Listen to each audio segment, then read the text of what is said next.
Guys நம்ம இப்போ வந்து மேக்மா ஃப்ரூட்டை சாப்பிட்ற போகிறோம். லைட்னிங் எனக்கு சுத்தமாக பிடிக்கல, அதனால் நம்ம மேக்மா ஃப்ரூட் சாப்பிட்லாம். இது ரொம்ப மாஸ்டரி எடுக்க வேண்டியதாக இருக்குது. மேக்மாவில் கொஞ்சம் கம்மியாக தான் இருக்கும்னு நினைக்கிறேன்.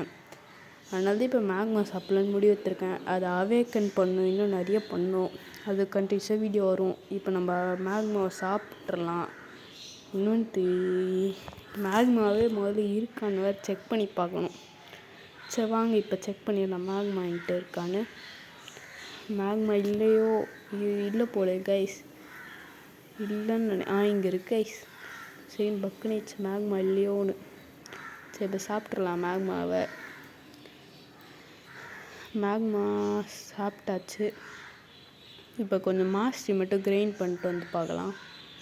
மாஸ்டரி கிரைண்ட் பண்ணிட்டு கண்டினியூ பண்ணுறேன் கைஸ். இல்லை இப்போ மாஸ்டரி கிரைண்ட் பண்ணுவாமா? சரி இப்போயே மாஸ்டரி கிரைண்ட் பண்ணிடலாம். ஏன்னா இப்போ கொஞ்சம் சோம்பேறித்தனமாக இருக்குது மாஸ்டரி கிரைண்ட் பண்ணுறதுக்கு.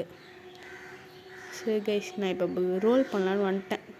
கொஞ்சம் மாஸ்டரி ஏற்றிட்டு அவங்க ரோல் பண்ணிடலாம். ரோலிங் போட்டாச்சு கைஸ். ரோல் பண்ணிடலாம் கைஸ். ரோல் பண்ணியாச்சு. நம்மளுக்கு மித்திக்கல் ஃப்ரூட் கிடைக்கும்னு நினைக்கிறேன். OMG mythical rocket guys. இப்போ வேறு வழியில் இதை தூக்கி போட்டுற வேண்டியது தான். சரி நம்ம கிரைண்டிங் பண்ணுற வேலையை பார்க்கலாம்.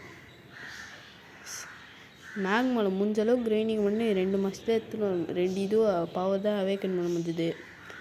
அதனால தான் இப்போ நம்ம ரைடு போகிறதுக்காக ஒரு ஹேக்கரை வந்து நம்ம இது பண்ணிட்டோம். நான் லேப்டாப்பில் வந்துட்டேன். ஒரு ஹேக்கரை கூப்பிட்ருக்கோம் ரைடுக்கு. அந்த ரைடு முடிச்சுட்டு நம்ம கண்டினியூ பண்ணலான்னு நினைக்கிறேன். இல்லைனா அடுத்த பார்ட்டில் கண்டினியூ பண்ணலாம். தேங்க்யூ ஃபார் வாட்சிங் கைஸ்.